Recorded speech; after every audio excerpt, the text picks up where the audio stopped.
Hello friends, आप सभी का स्वागत है यार फिजिक्स क्लासेस में। आज हम लोग नए चैप्टर की बात करेंगे। इसके पहले हम लोग जो चैप्टर पढ़ रहे थे विद्युत धारा, वो एक्सरसाइज 5 था। उसी विद्युत धारा का ये लास्ट पार्ट है जिसको हम लोग चैप्टर में पढ़ेंगे। चैप्टर नंबर हमने 6 दे दिया। वैसे अगर एनसीईआरटी की बात किया जाए तो एनसीईआरटी के अकॉर्डिंग ये थर्ड चैप्टर ही है, बट इसको हम लोग तोड़ तोड़ करके एक्सप्लेन कर करके पढ़ रहे हैं, तो इसलिए इसको हम लोग फिफ्थ चैप्टर के बाद 6 चैप्टर इसका नाम दे दिए हैं, जिसका नाम है किरचॉफ के नियम तथा विद्युत परिपथ। किरचॉफ के नियम तथा विद्युत परिपथ, और इसमें हम लोग पढ़ेंगे मीटर सेतु और विभव मापी। मीटर सेतु और विभव मापी बहुत ही डिटेल में हम लोग पढ़ेंगे। तो सबसे पहले हम बात करेंगे किरचॉफ के नियम, या ये जो चैप्टर है, इस चैप्टर का क्या पर्पस है बनाने का, ये चैप्टर हम लोग क्यों पढ़ने जा रहे हैं, इस चैप्टर को पढ़ने से हमें फायदा क्या है, ये सारी जानकारियां इस चैप्टर में हम लोग को मिलेगी। तो उसके पहले हम पढ़ाने से पहले इस चैप्टर के बारे में विस्तृत रूप से आपको बताना चाह रहे हैं कि ये जो किरचॉफ के नियम, ये नियम क्यों दिया गया है, इसमें हम लोग पढ़ते क्या हैं। तो आपको बताना चाहेंगे, इसके पहले जो विद्युत धारा हम लोग पढ़ रहे थे उसमें हम लोग ओम के नियम पढ़े थे। उस ओम के नियम के द्वारा किसी भी विद्युत परिपथ में प्रतिरोध को हम आसानी से ज्ञात कर ले रहे थे। लेकिन यदि किसी भी सिंपल परिपथ हो तो आसानी से ओम के नियम के द्वारा हम प्रतिरोध ज्ञात कर सकते हैं। लेकिन यदि परिपथ जटिल हो जाए, बहुत सारे उसमें प्रतिरोध दिया हो, तो उस कंडीशन में हम ओम के नियम का पालन नहीं कर सकते हैं। उस परिस्थिति में हम ओम के नियम के अनुसार प्रतिरोध को ज्ञात नहीं कर सकते हैं। तो इस को ज्ञात करने के लिए सन 1842 ईस्वी में एक वैज्ञानिक जिनका नाम है किरचॉफ, इन्होंने एक ऐसे नियम को प्रतिपादित किया जिसमें किसी भी विद्युत परिपथ के विद्युत धारा और विभव को ज्ञात आसानी से कर सकते हैं। किसी भी विद्युत परिपथ यानी कि जटिल से जटिल विद्युत परिपथ में विद्युत धारा, प्रतिरोध और विभव को आसानी से ज्ञात कर सकते हैं। इसे ज्ञात करने के लिए किरचॉफ ने सन 1842 ईस्वी में इस नियम को प्रतिपादित किया। किरचॉफ के पूरा नाम जो है वो आप देख सकते हैं, गुस्ताव रॉबर्ट किरचॉफ। किरचॉफ का पूरा नाम गुस्ताव रॉबर्ट किरचॉफ, जो 1842 ईस्वी में इस नियम को प्रतिपादित किए। तो किरचॉफ ने 2 नियम दिए। किसी भी विद्युत परिपथ, जटिल विद्युत परिपथ में विद्युत धारा, विभव और प्रतिरोध को ज्ञात करने के लिए इन्होंने 2 नियम दिया। तो किरचॉफ के नियम कितने होते हैं, तो कहेंगे किरचॉफ के 2 नियम होते हैं। तो सबसे पहला नियम, किरचॉफ के जो प्रथम नियम है, किरचॉफ के प्रथम नियम को हम धारा नियम अथवा संधि नियम भी कहते हैं। कभी कभी ऑब्जेक्टिव में पूछा जाता है कि किरचॉफ के धारा नियम क्या है, या किरचॉफ के संधि नियम क्या है, या किरचॉफ के प्रथम नियम क्या है, तो बहुत सारे बच्चे कंफ्यूज हो जाते हैं। तो हम आपको बताना चाहेंगे किरचॉफ के प्रथम नियम को ही हम किरचॉफ के धारा नियम कह देते हैं, किरचॉफ का संधि नियम कहते हैं। अब सवाल ये है कि किरचॉफ का संधि नियम या धारा नियम या प्रथम नियम किसे कहते हैं। तो ध्यान से परिभाषा आप समझिएगा कि किसी विद्युत परिपथ में किसी भी संधि में मिलने वाली समस्त धाराओं का बीजगणितीय योग 0 होता है। किसी भी विद्युत परिपथ में धाराओं को मिलने वाली समस्त धाराओं का बीजगणितीय योग 0 होता है। इसी को हम किरचॉफ का प्रथम नियम या किरचॉफ का संधि नियम या किरचॉफ का हम धारा नियम कह देते हैं। जैसे मान लेते हैं कि ये जो आप देख रहे हैं फिगर है, इस फिगर को आपको फिर से हम बना करके बता रहे हैं, ध्यान से समझिएगा। जैसे ये आपका इसमें धारा है और ये इस तरह से है और ये आपका है,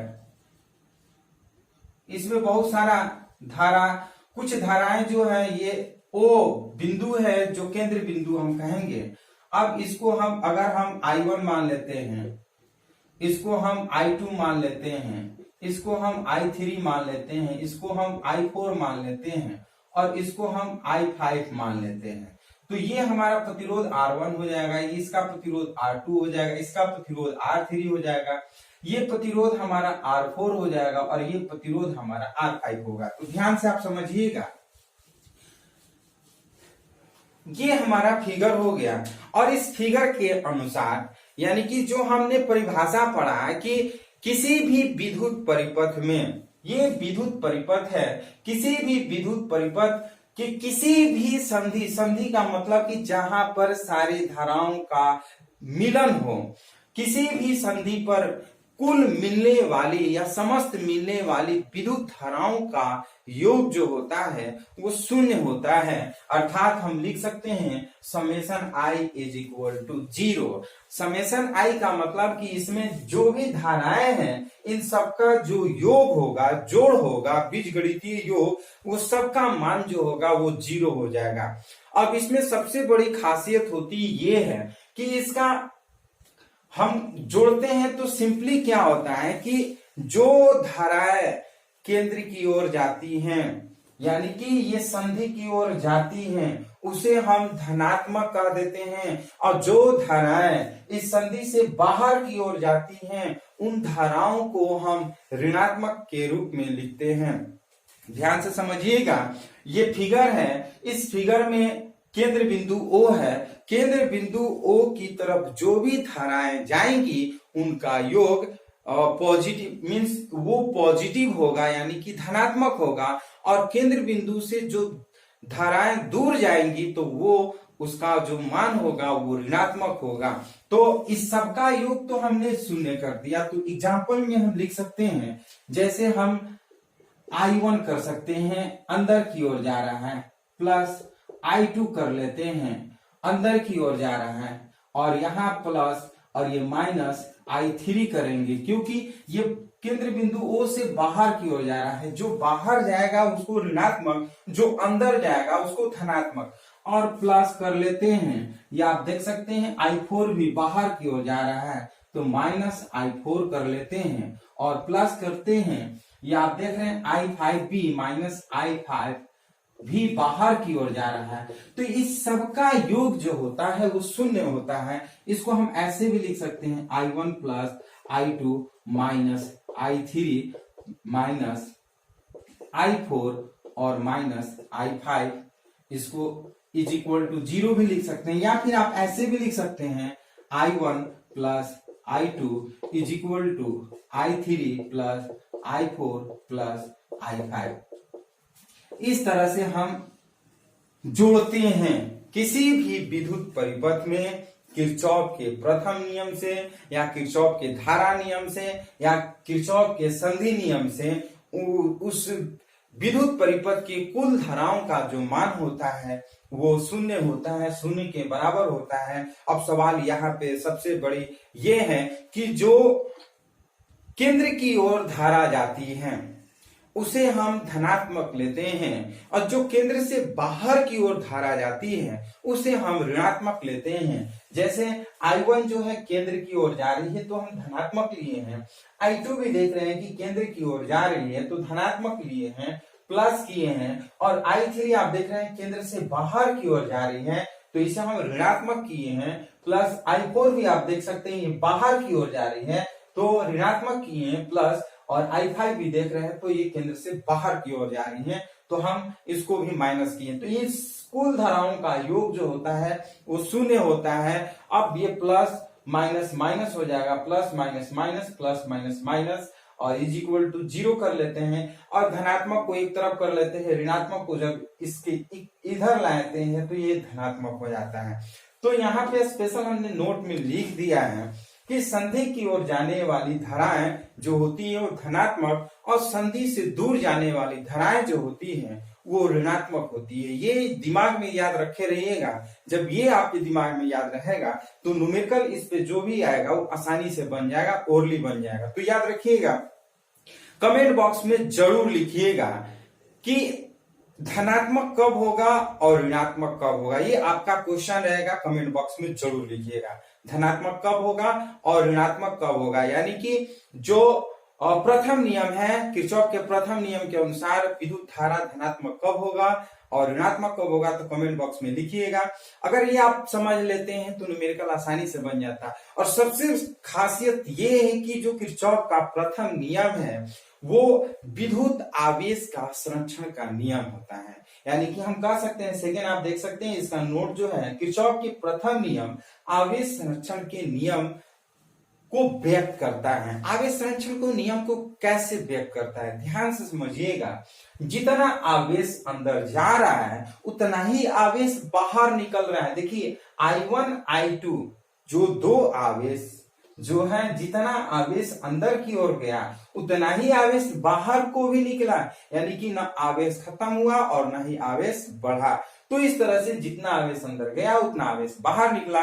तो ये किरचॉफ के प्रथम नियम, किरचॉफ के संधि नियम, किरचॉफ का धारा नियम विद्युत आवेश के संरक्षण नियम को व्यक्त करता है। तो अब ये आपको समझ में आ गया। अब इस पे हम लोग कुछ न्यूमेरिकल बनाएंगे, ध्यान से आप समझिएगा। ये 3 फिगर है। क्वेश्चन है कि निम्नलिखित चित्रों में प्रदर्शित परिपथों से धारा I का मान ज्ञात कीजिए। ये 3 फिगर है। ये 3 फिगर को हम बोर्ड पे बनाएंगे और आपको ये तीनों के बारे में आंसर जरूर कमेंट बॉक्स में आप अपने से बनाइएगा और कमेंट बॉक्स में जरूर बताइएगा कि इसका कितना आंसर हुआ, इसका कितना आंसर हुआ, इसका कितना आंसर हुआ। बिना इसको देख लेने के बाद आप खुद से प्रैक्टिस करके कमेंट बॉक्स में जरूर लिखिएगा। तो हम इसको बनाने जा रहे हैं, ध्यान से समझिएगा। सबसे पहला जो फिगर है उस फिगर को हम लोग बनाते हैं। बनाने के बाद ध्यान से हम लोग देखते हैं कि ये फिगर में धारा कितना बाहर जा रहा है और कितना अंदर जा रहा है, उसके अनुसार हम लोग इसको सॉल्व करेंगे। ध्यान से समझिएगा। सबसे फर्स्ट ये जो है, ये फर्स्ट में धारा जो है कुछ बाहर जा रही है, कुछ अंदर की ओर जा रही है। तो इसको पहले फिर से हम यहां पर फिगर हम बना लेते हैं, ध्यान से समझिएगा। ये आपका इस तरह से फिगर है। ये आपका 2 एम्पियर है, ये आपका 3 एम्पियर है और ये आपका I है और ये 5 एम्पियर है और ये 7 एम्पियर है और इसका केंद्र बिंदु O दिया हुआ है। तो कह रहा है कि I का मान ज्ञात कीजिए। तो ध्यान से समझिएगा कि जो अंदर जाएगा उसको हम क्या करेंगे, धनात्मक लेंगे और जो बाहर जाएगा वो ऋणात्मक हो जाएगा। तो सबसे पहले हम बात करते हैं 7 जो है, 7 एम्पियर ये अंदर की ओर जा रहा है तो ये हम पॉजिटिव लेते हैं, प्लस 5 एम्पियर अंदर की ओर जा रहा है, 5 एम्पियर करते हैं। और आप ध्यान से समझिएगा 2 एम्पियर अंदर की ओर जा रहा है, 2 एम्पियर, ठीक। और माइनस I जो है वो बाहर की ओर जा रहा है, माइनस I कर लेते हैं। और ये आप 3 एम्पियर देख रहे हैं, ये भी बाहर की ओर जा रहा है तो इसको -3A कर लेते हैं, इज इक्वल टू 0। जैसे हम लोग प्रथम नियम के अनुसार, प्रथम नियम से, भाई किसके नियम से, तो यहां पे लिख सकते हैं किरचॉफ के प्रथम नियम से। ये हम जानते हैं I1 plus I2 plus I3, इसको हम I1 मान लेते हैं और इसको हम I2 मान लेते हैं, इसको हम I3 मान लेते हैं। ये I4 हो जाएगा और ये I5 हो जाएगा, ये I5 हो जाएगा। तो हम लिख सकते हैं -I4 और I5 इज इक्वल टू 0। ये किरचॉफ के प्रथम नियम में हमने पढ़ा है, जो अंदर की ओर जाएगा धनात्मक करती है और जो बाहर की ओर जाता है उसको ऋणात्मक करती है। तो इसको ऐड करते हैं, 7 5 12 2 14, 14a और -3a, और ये माइनस आई उधर जाएगा तो प्लस आई हो जाएगा। So I is equal to 14 में से 3 गया 11 एम्पियर। इस तरह से फर्स्ट का क्वेश्चन हो गया। तो कमेंट बॉक्स में जरूर लिखिएगा कि पहला का आंसर 11 एम्पियर होगा। आप अपने से बना करके बनाइएगा। सेकेंड की बात करते हैं। सेकेंड में जो है वो आपका इस तरह का फिगर है। फिगर हम दोबारा नहीं बनाएंगे, ध्यान से फिगर को देख लीजिए। इसमें जो है, जो अंदर की ओर जा रहा है, अंदर की ओर कौन जा रहा है, लिखेंगे किरचॉफ के प्रथम नियम से।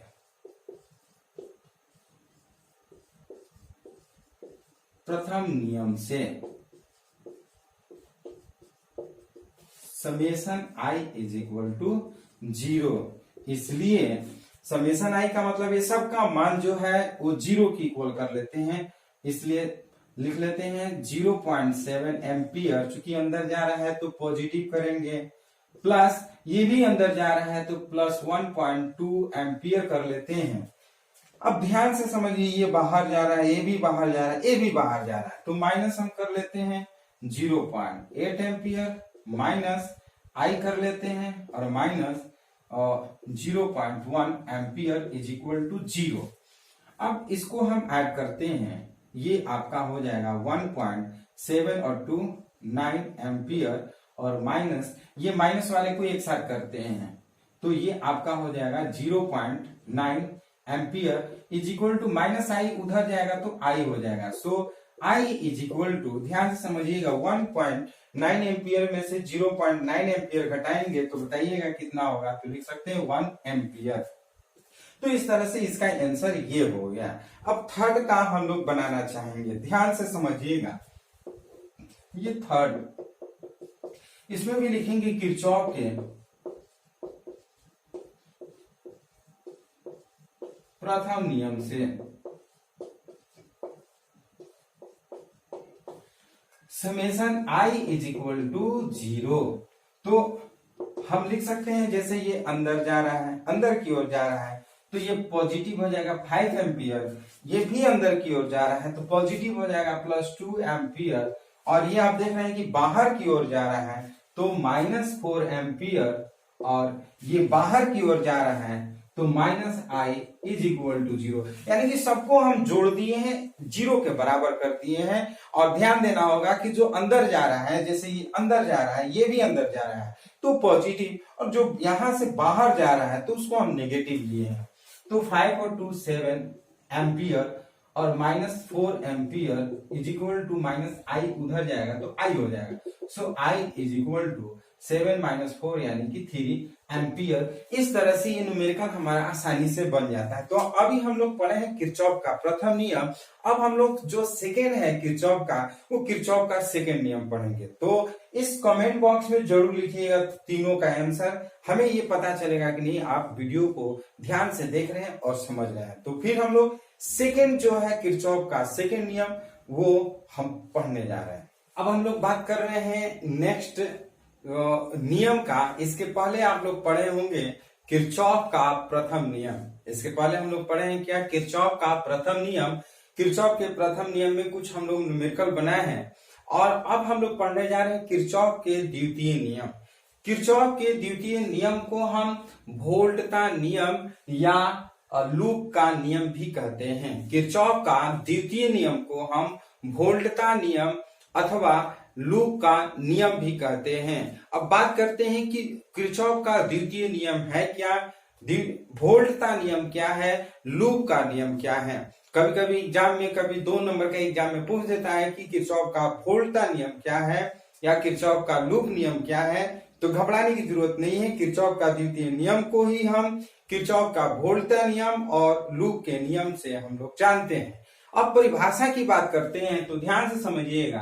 किसी विद्युत परिपथ के प्रत्येक बंद पास के विभिन्न खंडों में प्रवाहित धारा एवं संगत प्रतिरोधों के गुणनफल का बीजगणितीय योग उस पास में कार्य करने वाले समस्त विद्युत वाहक बलों का बीजगणितीय योग के बराबर होता है।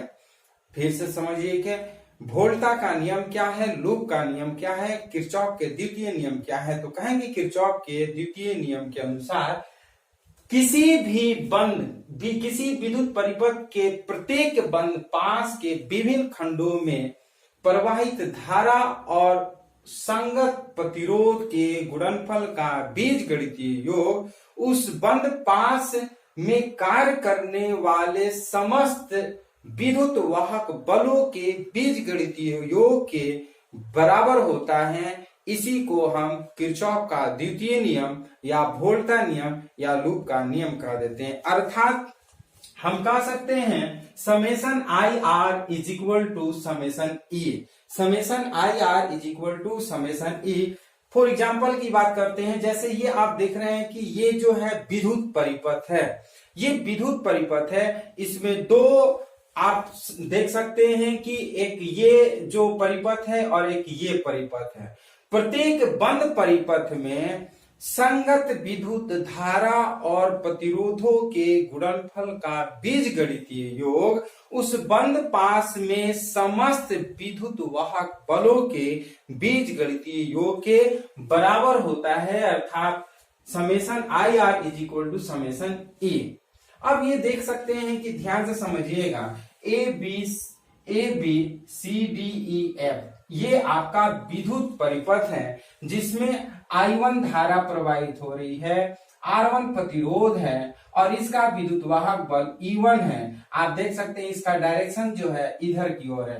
पुनः I1 अब सेकेंड फेज में जा रहा है, इधर से अब जा रहा है E2 फिर R2 और फिर आप समझ सकते हैं कि फिर नीचे से जा रहा है ये विद्युत धारा I1 प्लस I2 नीचे, यानी कि ये I1 I2 ये दोनों का योग नीचे में जा रहा है जिसका प्रतिरोध हमारा R3 है। इस तरह से ये चल रहा है। तो इनका कुल संगत विद्युत धारा और प्रतिरोधों का योग इनमें प्रवाहित या समस्त कार्य करने वाले विद्युत वाहक बलों के बीजगणितीय योग के बराबर होता है। तो ध्यान से समझिएगा, बंद पास एक के लिए, इस बंद पास एक के लिए हम बात करते हैं I1, ये I1 और R1 आप जानते हैं किरचॉफ के दूसरा नियम के प्रयोग करने पर, यानी कि बंद पास इसके लिए अगर दूसरा नियम का प्रयोग कर रहे हैं तो बंद पास में जो संगत विद्युत धारा और प्रतिरोध के जो गुणनफल का बीजगणितीय योग होगा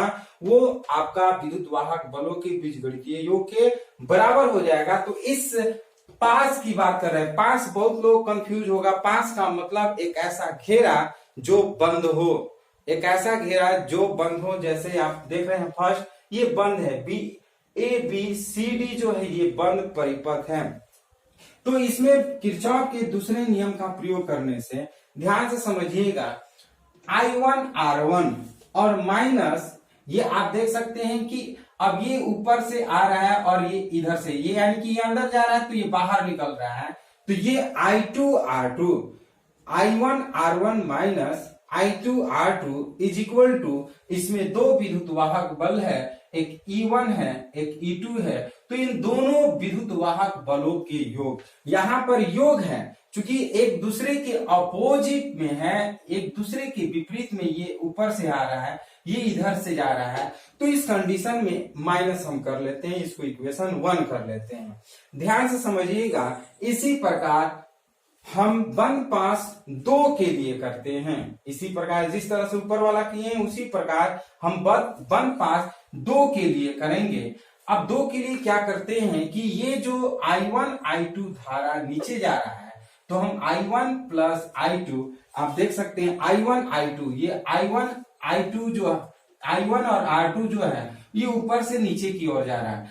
I1 I2 और R2 plus I1 plus R2 into R3। ध्यान से समझिए, I2 और R2, ये I2 और R2 ये ऊपर से नीचे की ओर आ रहा है।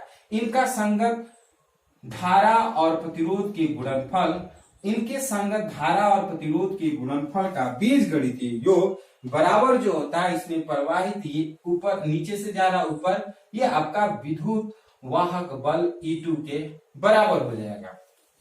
अब ध्यान देने वाली यहां पर है कि हम यहाँ पे माइनस यूज किए हैं, यहाँ पे माइनस और यहाँ पे प्लस यूज किए हैं। तो ये स्पेशल जो नोट है, नोट ध्यान से समझिएगा।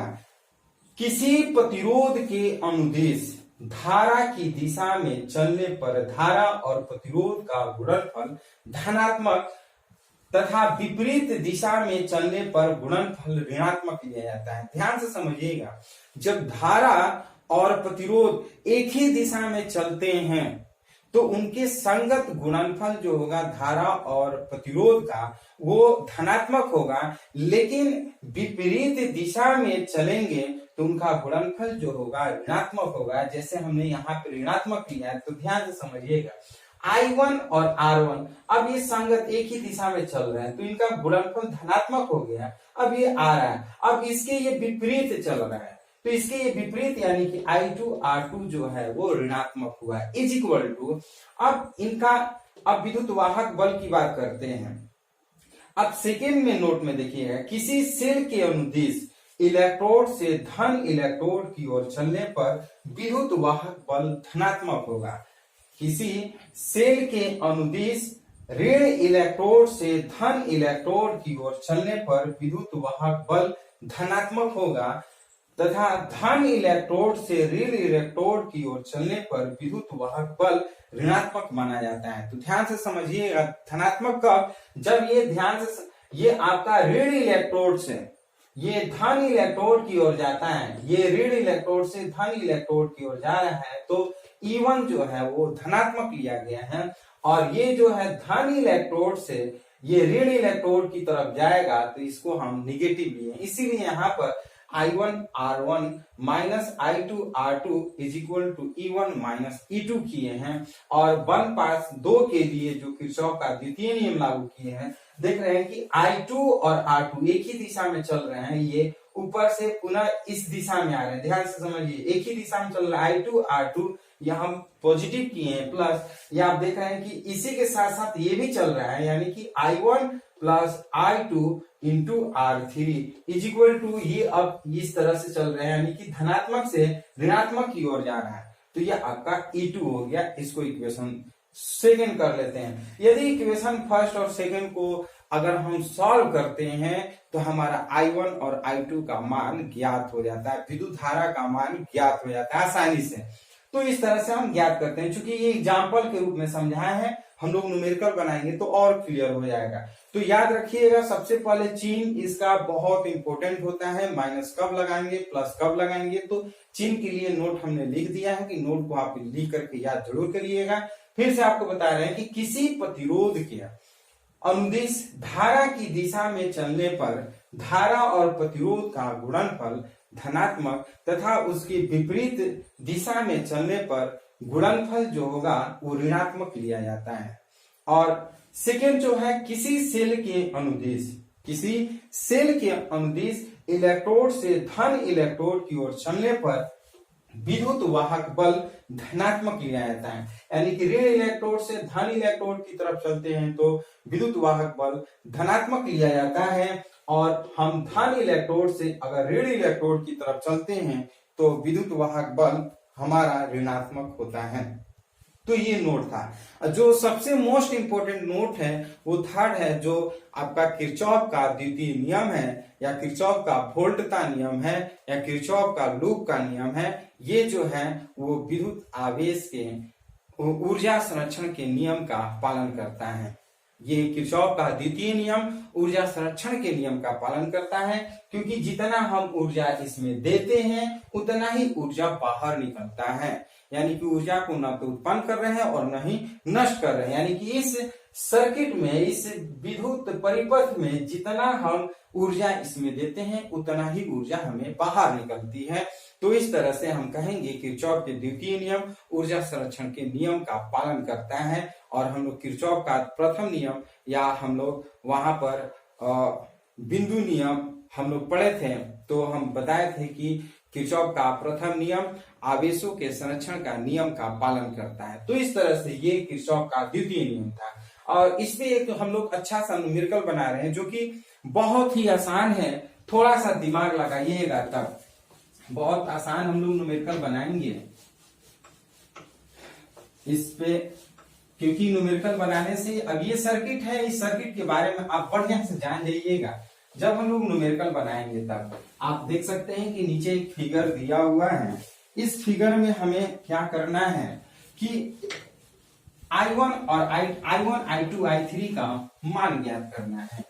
ध्यान से समझिएगा। यदि आप प्रदर्शी नेटवर्क में प्रवाहित विद्युत धाराओं I1, I2 व I3 के मान किरचॉफ के नियमों का प्रयोग करके ज्ञात कीजिए। ये इस फिगर को फिर से हम बना रहे हैं, ध्यान से समझिएगा। ये फिगर इस तरह से है।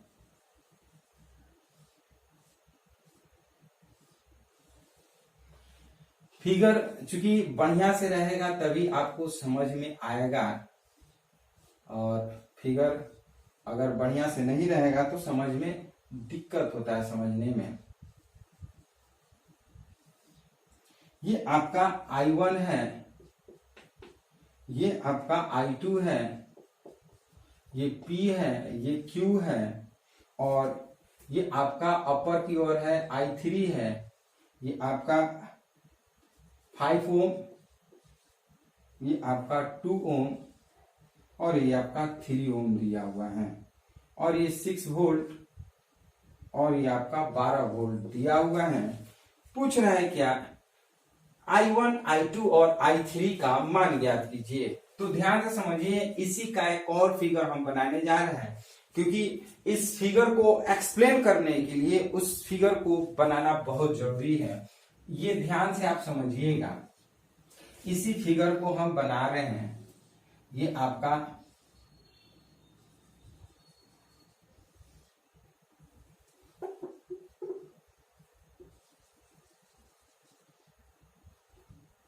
ध्यान से समझिएगा।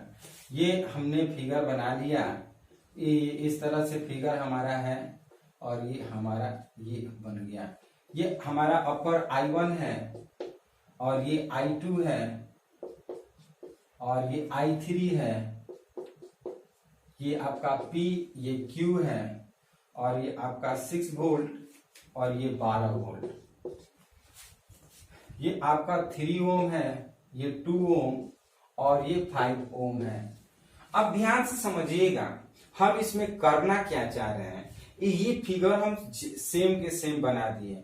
अब ये देख रहे हैं, इसका डायरेक्शन जो है इस तरह का है, ये ऊपर से ये नीचे की ओर आ रहा है, और ये जो है अब इसका जो है ये इस तरह से है। ये मान लेते हैं ये E1 है, और ये आपका E2 है। ये E1 और ये E2 ये मान लेते हैं R1 है, ये आपका R2 है, और ये आपका R3 है। ये एक बंद परिपथ 1 हो गया, ये बंद परिपथ 2 हो गया। अब यहां से ये आप देख रहे हैं कि इसका जो डायरेक्शन है ऐसे है, और इसका जो डायरेक्शन है ऐसे है। ज्यादा दिमाग नहीं लगाना है, फिगर को बनाया है, इसका डायरेक्शन हमारा इस तरह का है, ये हम इस तरह से कर दिए। और आप देख सकते हैं कि इसको R1 मान लिए हैं, ये R2 है, और ये R3 है। ये E1 हमारा दिया है, E2 है। इस तरह से हमारा फिगर है, और हमको ज्यादा कुछ नहीं करना है। ये आपका इस तरह से, यानी कि ऐसे जा रहा है, ये आपका ऐसे आ रहा है, ये हम कर दिए। अब हमें बनाना क्या है, ध्यान से समझिएगा। किरचॉफ के प्रथम नियम से हम जानते हैं, किरचॉफ के प्रथम नियम से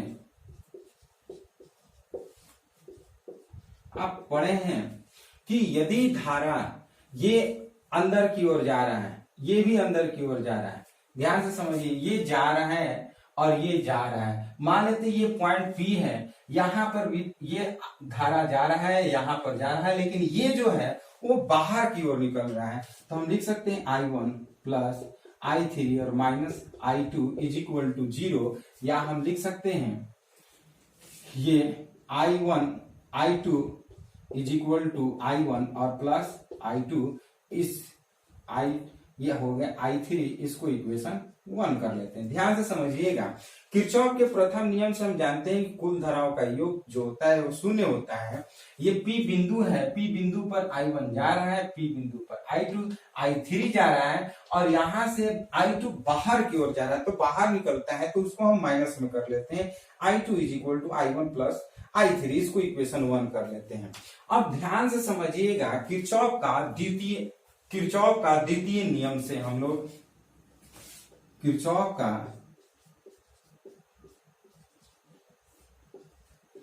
द्वितीय नियम से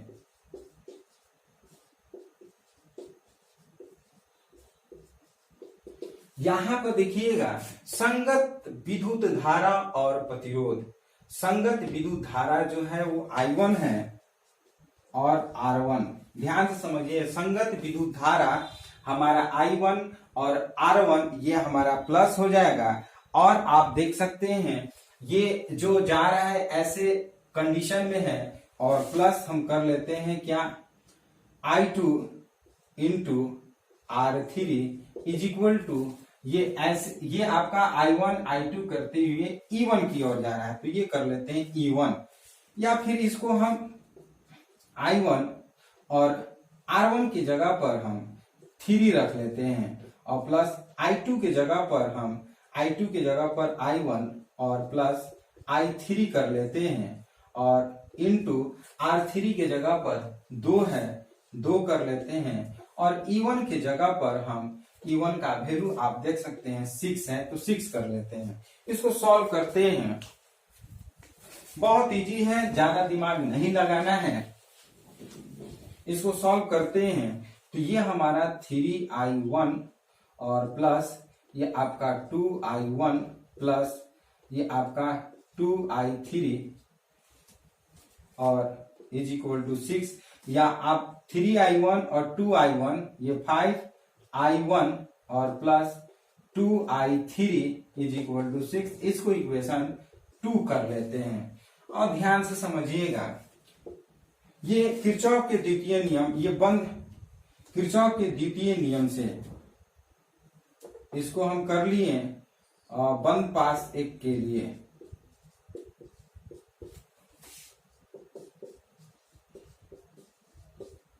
ये बंद पास एक के लिए किए हैं। अब ये बंद पास 2 के लिए, बंद पास 2 के लिए करते हैं किरचॉफ के द्वितीय नियम से।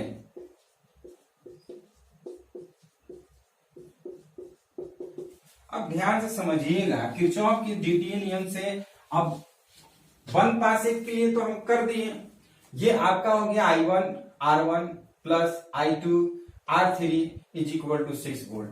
अब हम लोग करते क्या है, I3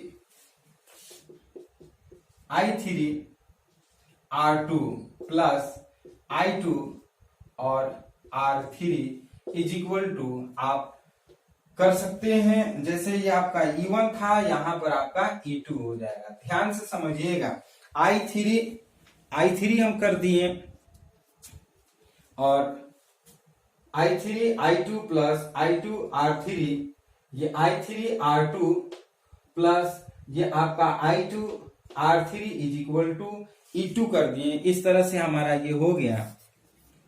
अब इसको हम करते क्या है, I3 और R2 की जगह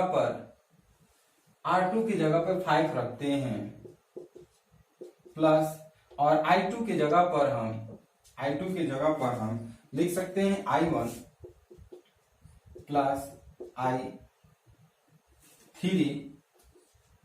और R3 की जगह पर हम रख लेते हैं 2 इज इक्वल टू, ये लिख लेते हैं 12 वोल्ट, 12 लिख लेते हैं, और ये आप 5I3 प्लस ये 2I1 और प्लस ये हो जाएगा 2I3 इज इक्वल टू 12, ये आपका हो जाएगा 5 और 2 7I3 plus 2I1 is equal to 12। इसको इक्वेशन 2 कर लेते हैं। ये बहुत आसान इक्वेशन हो गया, ये आपका ये इक्वेशन 2 कर लेते हैं। और जैसे आप लोग 10th क्लास में पढ़े होंगे, समीकरण 1 तथा 2, ये 2 हो गया, ये समीकरण 3 कर लेते हैं। अब करते क्या है, हम समीकरण 1 तथा 2 को सॉल्व करेंगे। समीकरण 1 तथा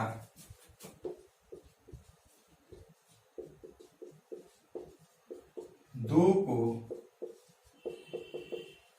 घटाने पर कर लेते हैं, घटाने पर घटा रहे हैं तो ये आप 7i3 plus 2i1 is equal to 12 कर लेते हैं। ये आपका हो जाएगा, ये लिख लेते हैं 2i3 और plus 5i1 is equal to 6 कर लेते हैं। ये घटाएंगे इस तरह से तो ये 5i3 और ये हो जाएगा माइनस 3i1 और इज इक्वल टू ये आपका हो जाएगा 6 कर लेते हैं। ठीक, अब इसको इक्वेशन 4 कर लेते हैं, ये 4। अब ध्यान से समझिएगा, जब 4 इक्वेशन ये हमारा हो गया, 4 इक्वेशन इसको हम लोग इस तरह से करते हैं, गुणा करके घटाएंगे तब जाकर ये हमारा सॉल्यूशन होगा। आप लोग 10th क्लास में पढ़े होंगे। इसको हम क्या करते हैं 2 से या 5 से मल्टीप्लाई करते हैं इसको 2 से, और उसके बाद करते हैं घटा देते हैं। तो गुणा करके घटाते हैं, समीकरण 1 तथा 2 को गुणा करके समीकरण 1 इसको इस तरह से लिखेंगे, समीकरण 1 को 5 तथा समीकरण 2 को 2 से गुणा कर घटाने पर। अब गुणा करके घटा रहे हैं तो इसको हम ऊपर लिखेंगे, ध्यान से समझिएगा। ये आपका हो जाएगा 35i3 और प्लस ये हो जाएगा 10i1 इज इक्वल टू ये 60 हम कर लेते हैं। ये हो जाएगा आप 4i3 और plus 10i1 is equal to 6 दूना 12। ये माइनस कर लेते हैं तो ये तो कट जाएगा, ये आपका हो जाएगा 31i3 इज इक्वल टू ये आपका हो जाएगा 48। तो i3 इज इक्वल टू हो जाएगा 48 बटे में 31 एम्पियर। ये आपका i3 आया। अब हम करते हैं यदि i2 निकालना हो। अब i3 का मान क्या करते हैं, i3 का मान समीकरण 2 में रखने पर, i3 का मान समीकरण 2 में रखने पर, अगर 2 में समीकरण रखते हैं 5i1 प्लस 2 और i3 के जगह पर ये 48 बटे में 31 इज इक्वल टू 6 कर लेते हैं। तो 5i1 इज इक्वल टू 6 और माइनस ये गुणा करके इधर लाते हैं तो ये हमारा हो जाएगा 8 दूना 16 के 6, 4 दूना 8 एक 9 बटा में 31, या 5i1 इज इक्वल टू ये हमारा 6 और ये हो जाएगा 18 माइनस 96 और बटा में 31। इसको आप घटाते हैं तो ये 0 हो जाएगा और ये हो जाएगा 9, ये आपका और बटा में 31। तो इस तरह से हम क्या कर सकते हैं, i1 अगर निकालना हो तो हम 90 बटा में 31 और गुणे 5 करते हैं, 18 5 90, इसलिए i1 का वैल्यू जो है 18 बटा में 31 आया। तो इस तरह से i1 और i3 का मान हम निकाल लिए। अब करते क्या है, समीकरण 1 से, समीकरण 1 में तो हम जानते हैं i2 is equal to i1 plus i3 है। i1 की जगह पर 18 बटा में 31 और i3 की जगह पर 48 बटा में 31 करते हैं, एलसीएम हमारा 31 हो जाएगा। 18 प्लस 48 इसको ऐड करते हैं तो 8 गुना 16 के 6, 4 5 1 6 बटा में 31।